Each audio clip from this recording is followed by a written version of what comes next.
The rain that night in Port Harcourt did not fall gently. It crashed against rooftops like war drums. Thunder rolled across the sky, shaking the glass windows of a tall building in the heart of the city, the headquarters of NextGen Petrol Holdings. Inside that building, powerful men sat around a long glass table. Politicians, oil contractors, security chiefs, men who controlled money, power, and secrets. One of them slammed his palm on the table. "This is impossible," he barked. Another man leaned forward, sweat forming on his forehead, despite the air conditioner blasting cold air. "Someone leaked the files," a third man whispered, almost afraid to say the name. It was her. The room fell silent. Outside, lightning struck. One of the men laughed nervously. "That girl," he said. "The quiet one? The one who barely speaks?" He shook his head. "That girl is weak." But at that exact moment, miles away in a small rented apartment in Rumokoro, the same weak girl sat in front of a laptop. Her name was Adeze Okonkwo, and with one final click, the entire system began to collapse. 10 years earlier, Adeze was not born powerful. She was born in a small compound in Diobu, where the streets were always loud with the sound of generators and shouting traders. Her father was a mechanic. Her mother sold roasted plantain by the roadside. Life was not easy, but Adeze had something no one around her had, a mind that noticed everything. Even as a child, she saw patterns. When a neighbor lied, when money disappeared, when someone cheated another person. She noticed, but she rarely spoke. "Why is this girl always quiet?" neighbors would ask. Her mother would laugh. "She just likes thinking too much." But Ades was not just thinking, she was learning, watching, understanding, and slowly, she was becoming something dangerous. When Ades was 17, her father died suddenly, heart failure. The man who had kept the family together was gone overnight. Everything changed. Bills piled up. Her mother's plantain business struggled. School fees became impossible. One evening, Adaeze overheard something that would change her life. Her mother was crying. "We cannot pay the rent," she whispered. Adaeze stood silently behind the door. That night, she made a decision. She would never be powerless again. Years later, at 26, Adaeze worked as a junior data analyst at NextGen Petrol Holdings. To everyone else in the office, she was invisible. She dressed simply. She spoke softly. She kept to herself. Her co-workers barely noticed her, especially one person, Clara. Clara was loud, confident, and loved gossip. One afternoon in the office cafeteria, Clara laughed with her friends.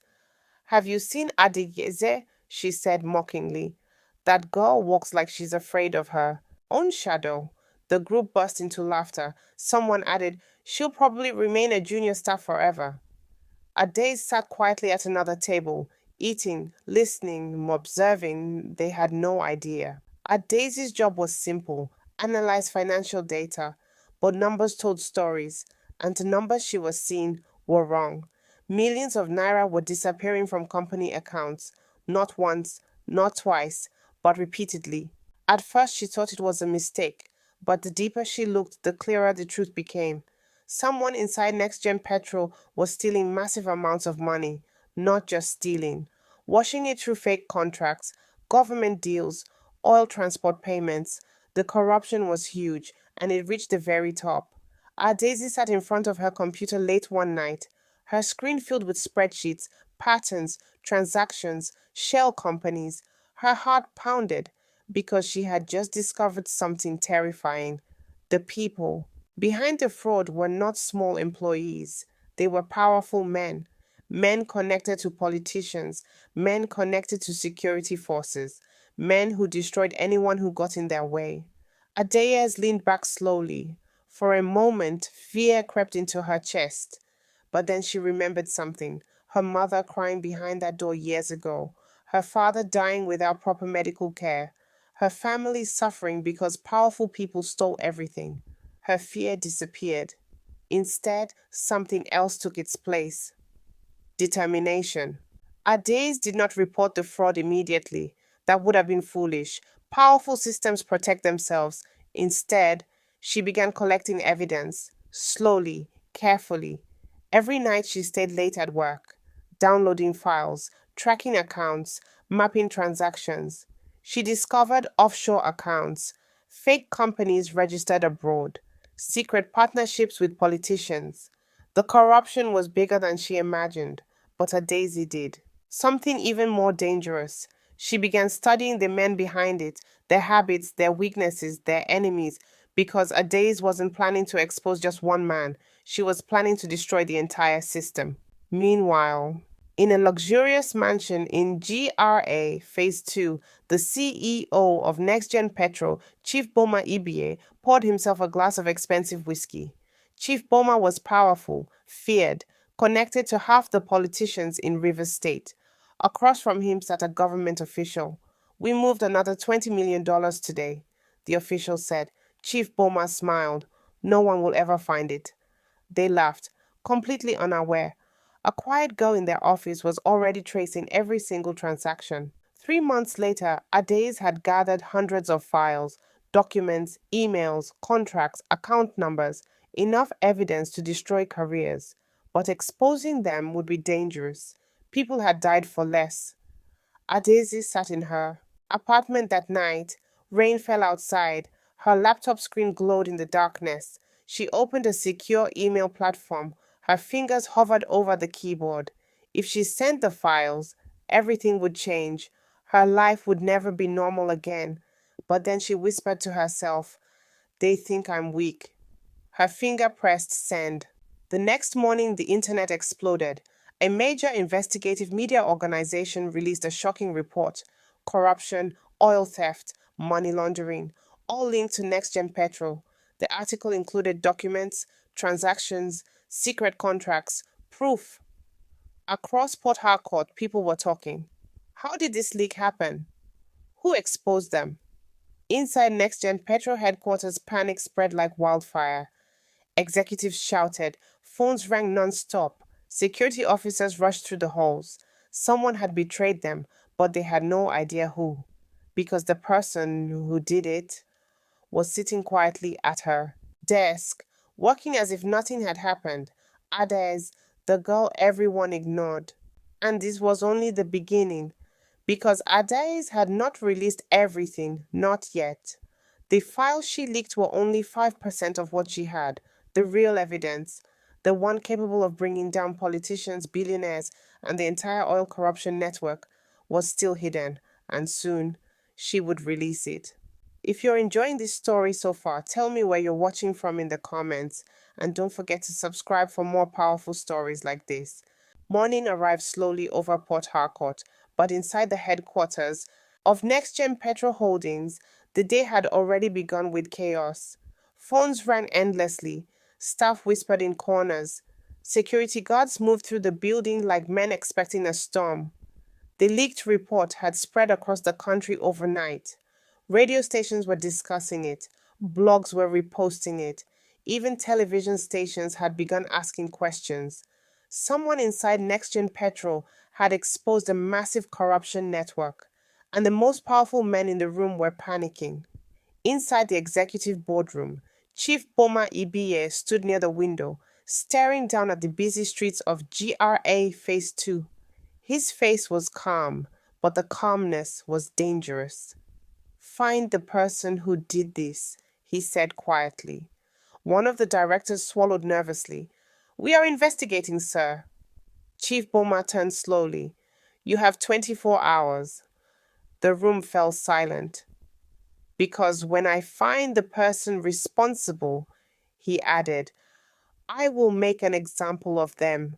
Downstairs in the open office space, Adaise sat at her desk. Her computer screen showed ordinary spreadsheets.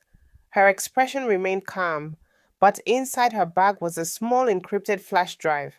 The real evidence, thousands of files, more than enough to bring down not just NextGen Petrol, but politicians, contractors, security officers, and even foreign partners connected to illegal oil deals. Adaise adjusted her glasses and continued typing. Around her, co-workers were whispering. Clara rushed toward her desk. Have you seen the news? Clara asked loudly. Adaze looked up slowly. No. Clara leaned closer, lowering her voice. Someone exposed the company online. Gasps came from nearby desks. They say billions were stolen. Adaze blinked calmly. Really? Clara nodded. Management is furious. Whoever did it is finished. Adaze simply nodded and returned to her work. Clara shook her head. That girl is strange, she muttered as she walked away. Chief Boma had already activated his network. Private investigators, cybersecurity experts, even contacts inside law enforcement. Every computer inside Next Gen Petro was being checked. Every employee was under suspicion. One investigator spoke carefully. The leak came from inside the company network. Chief Bowman narrowed his eyes. So it was an employee. Yes. Find them. The investigator hesitated. Sir, whoever did this is extremely careful. Chief Bowman smiled coldly. No one is that careful. Meanwhile, Adeze knew they would investigate. She expected it. In fact, she planned for it. Months earlier, she had already created a digital trail pointing somewhere else. Fake activity logs, fake data access points, a fake suspect. And that suspect was someone no one would defend. A greedy middle manager named Mr. Kalu. Kalu had stolen small amounts from the company before. Adais knew she had the evidence. Now she had quietly planted clues suggesting he had leaked the files. 2 days later, security guards stormed Kalu's office. Employees watched in shock as he was dragged out. I didn't do anything, Kalu shouted. You leaked company secrets, a security officer said coldly. I swear I didn't. But no one listened. Chief Boma had already decided. Someone needed to take the blame. Kalu was perfect. That evening, news spread that NextGen Petro had identified the traitor. The company released a statement claiming the situation was under control, but Adazi knew something they didn't. The story wasn't finished, not even close. 3 nights later, Adaeze sat again in her apartment near Rumokoro. Rain tapped gently against her window. Her laptop screen glowed softly. She opened another encrypted email. Attached to it were new documents. This time, the evidence was even more explosive. Secret offshore bank accounts, political bribery records, and one shocking document that directly linked Chief Boma Ibie to illegal oil bunkering operations in the Niger Delta. Adese paused before pressing send. She whispered quietly. They saw blaming Kalu would end this. Her finger pressed the key. Send. The next morning, the country erupted again. A second investigation report was released. This one was even worse. Now the scandal had names, powerful names. Television stations across Nigeria began discussing the story. Politicians denied involvement, but the evidence was undeniable. Inside NextGen Petro headquarters, the boardroom meeting became a war zone. Chief Boma smashed a glass against the wall. This is impossible, the cybersecurity expert spoke nervously. Sir, the second leak came after we arrested Kalu. Silence filled the room, which meant something terrifying. Kalu wasn't the real source. The traitor was still inside the company. Fear spreads. Employees began looking at each other suspiciously. Nobody trusted anyone anymore. Security checks increased, phones were searched, computers were monitored, but her days remained invisible, quiet, calm, watching everything unfold. And the more the powerful men panicked, the stronger she became. However, Adaze made one small mistake. While tracing internal communication logs, one cybersecurity analyst noticed something strange: late night access to certain financial records. The access came from an account belonging to Adaez. The analyst frowned. It might be nothing, he muttered, but he wrote the name down anyway. That evening, the analyst reported his findings. Chief Boma listened carefully. A junior data analyst, he said. Yes, sir. Chief Boma laughed. You think a girl like that could destroy us? The analyst hesitated. I'm not sure, sir, but she accessed several files connected to the leak. Chief Boma's smile slowly faded. Bring her to me. The next afternoon, Adaze was called to the executive floor. Employees stared as she walked past. Clara whispered to another co-worker, why would management call someone like her? Inside the office, Chief Boma sat behind a massive desk. Adaeze entered quietly. You called for me, sir? Chief Boma studied her carefully. You accessed certain files recently. Yes, sir. For what reason? My job is financial analysis. Chief Boma leaned back. Do you know anything about the leaks damaging this company? Adesi shook her head calmly. No, sir. Chief Boma watched her face carefully, but Adesi had trained herself for moments like this. Her expression revealed nothing. After a long silence, Chief Boma waved his hand. Dismissively, you may go. Ades nodded politely and left, but as the door closed, Chief Boma's eyes darkened. Watch her, he told his security chief. That night, a black SUV followed Ades from work. She noticed immediately. Her heart pounded, but she didn't panic. Instead of going home, she turned toward a busy market area. The SUV followed. Adaez slipped through the crowd and disappeared into a narrow street. By the time the SUV reached the other side, she was gone, watching from a distance, because Adaez had expected this too. She knew the system would fight back, but she had already prepared the final move. The ultimate weapon, hidden inside multiple encrypted servers, were the last files. The real bomb. Evidence that could collapse not only NextGen Petro, but an entire corruption network stretching across several states. If anything happened to others, those files would automatically be released to journalists worldwide. She had already arranged it, which meant one thing. The powerful men hunting her were already doomed. They just didn't know it yet. If you're enjoying this story so far, tell me where you are watching from. And don't forget to subscribe so you never miss powerful stories like this. Because what happens next is shocking. Soon Chief Boma would discover the truth. The quiet girl he thought was weak is the one bringing down his entire empire, and when he finally realizes it, it will already be too late. The night air in Port Harcourt felt heavier than usual. The city never truly slept, but that night something strange moved beneath the noise of traffic and generators. Inside the headquarters of NextGen Petrol Holdings, tension had reached a breaking point. Two major leaks had already damaged the company. Government agencies were asking questions, journalists were digging deeper, and powerful men who once laughed confidently were now whispering in fear. But one man was not whispering, Chief Boma Ibiye. He stood in his office overlooking the bright lights of GRA Phase 2. His patience had ended. They are still inside this company, he said slowly. Across from him sat the head of security. We are watching everyone, the man replied. Chief Boma's voice turned cold. No, he leaned forward. Find the girl. Meanwhile, Adeze sat in her apartment near Rumokoro.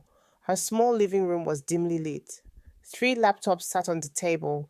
Lines of code moved across the screens. Encrypted folders, backup servers, hidden connections to international journalists. Adaez had spent months preparing this moment. The first 2 leaks had only been warnings. The real evidence was still hidden. And when it was released, the system would collapse. But she knew something else too. Chief Boma would not stop searching, which meant the final move had to happen soon. The next morning, investigative journalists began publishing new details. Every report pointed back to the same place. NextGen Petrol Holdings, illegal oil deals, government bribes, offshore accounts, money meant for public infrastructure that had disappeared into private pockets. Citizens across the country began asking questions. Radio hosts spoke angrily. Newspapers printed headlines in bold black letters. How deep does the corruption go? Inside the company, fear spread like fire. Employees avoided eye contact. Some quietly resigned. Others deleted files from their computers. But the executives knew the truth. Someone inside the company was still leaking information, and they were running out of time. Late that afternoon, the cybersecurity analyst who had earlier suspected Adeze returned with new data. He walked into Chief Boma's office nervously. Sir, we found something else. Chief Boma looked up slowly. What is it? The analyst swallowed. The access logs. They show repeated activity connected to Adai's Okonkwo's workstation. Silence filled the room. Chief Boma's jaw tightened. You're sure? Yes, sir. The room felt colder. Chief Boma stood slowly. The quiet girl, he murmured. Then he smiled, but it was not a friendly smile. Bring her to me. That evening, Adaeze received another message from management asking her to return to the office. Most employees had already left, but she knew immediately what it meant. They had finally figured it out. Her heart beat faster. For a moment, she considered disappearing. She had enough evidence already hidden to destroy them, but something inside her refused to run. She remembered her father, her struggling mother, the years powerful men had stolen from ordinary people. No, running was not the ending she wanted. So, Adaze returned to the building. The executive boardroom lights were bright. Chief Boma sat at the head of the table. Two security officers stood near the door. Adaze walked in calmly. You called for me, sir? Chief Boma leaned forward. I underestimated you. Adaze remained silent. You are the one leaking the information. Still silence. Chief Boma's voice hardened. Do you understand what you've done? Adaze finally spoke. I exposed the truth. The security officers exchanged surprised looks. Chief Boma laughed slowly. A junior employee? Bringing down powerful men? He shook his head. You really thought you could win? Adaze met his eyes. I already have. Chief Boma leaned forward. You think releasing a few documents changes anything? Adaze calmly placed a small device on the table, a flash drive. The files you've seen so far are nothing, she said. This contains everything. Chief Bowman's smile faded. Everything? Every contract, every offshore account, every bribe. Adaze's voice remained steady. And copies are already with journalists around the world. The room went silent. Chief Boma realized something terrifying. Even if they stopped her now, it was too late. Within hours, the final leak exploded across the internet. Major international media outlets began publishing massive investigations. The corruption network stretched far beyond one company. Politicians, contractors, security agencies, foreign partners. The evidence was overwhelming. Government anti corruption agencies launched immediate investigations.